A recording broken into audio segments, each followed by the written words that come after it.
kata Musang King ni, tuan-tuan cuma nampak Cina yang buka Musang King. Senang je. Saya nak cakap jadi pedih. Tapi kita sedang melihat selama mereka duduk 25 tahun. Dia bermula daripada buruknya perangai orang Melayu. Barulah orang Cina boleh ambil kesempatan. Lepas tu kita duk cerita buruk orang. Orang tu masuk tak hormat tanah, sapu tanah. Dia tak boleh masuk. Kalau dia tidak korup orang kita. Cuma silap kita selalu kata orang salah. Sampai bila kita tak boleh baik perangai kita? Sebab kita ni tiap-tiap kali apa tersakiti lah. Tu buat, orang ni buat kita. Orang ni tak hormat kita. Tapi saya nak tanya, 25 tahun ke 40 tahun tu berapa banyak ada pengarah PTG, berapa banyak ada pegawai daerah. Kenapa tak boleh nampak? Sekarang kena jadi, baru semua orang nampak. Maka saya beritahu dekat tuan-tuan, kalau tuan-tuan nak belajar Musang King, belajarlah tentang buruk orang kita. Sebab orang hanya boleh merajalela apabila kita membuka pintunya. Siapa yang membuka pintunya sama dengan sejarah Perang Melaka dulu. Khianat tak dapat jawatan, buka pintu. Sama dengan perang musuh berbisik 1827. Anak raja tak dapat kutip cukai, panggil Raja Ligo, buka pintu, bunuh habis raja-raja Melayu kerana berebut tanah tak dapat cukai. Dia ulang sama aja. Sikitul dengan cerita Sikitul. 1827 Kedah ni tak ada masalah, boleh menang perang. Hanya kerana cukai tak benar dikutip oleh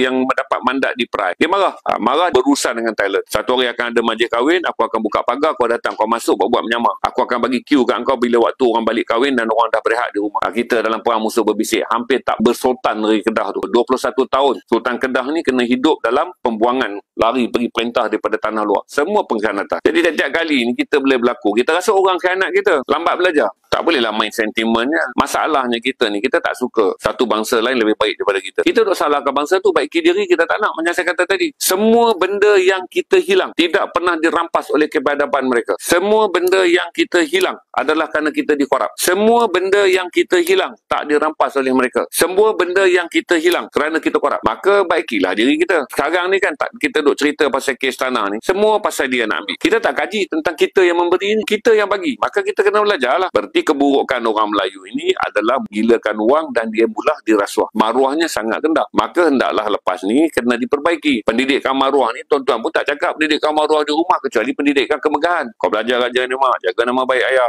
Kau belajar bagi bawa kereta. Sebab tu tuan-tuan lebih gila Honda Ketam biar mampu hutang sampai 9 tahun. Janji di kampung nampak bawa Honda Ketam. Balik rumah Ketam pun tak mampu makan. Jadi ambillah pengajaran untuk kita. Tak ada siapa rampas tanah kita. Kita yang memberikannya. Secara rasuah, secara khianat, secara tamak. Berapa nak marah-marahkan orang? Orang tu jen Yahudi ke apa.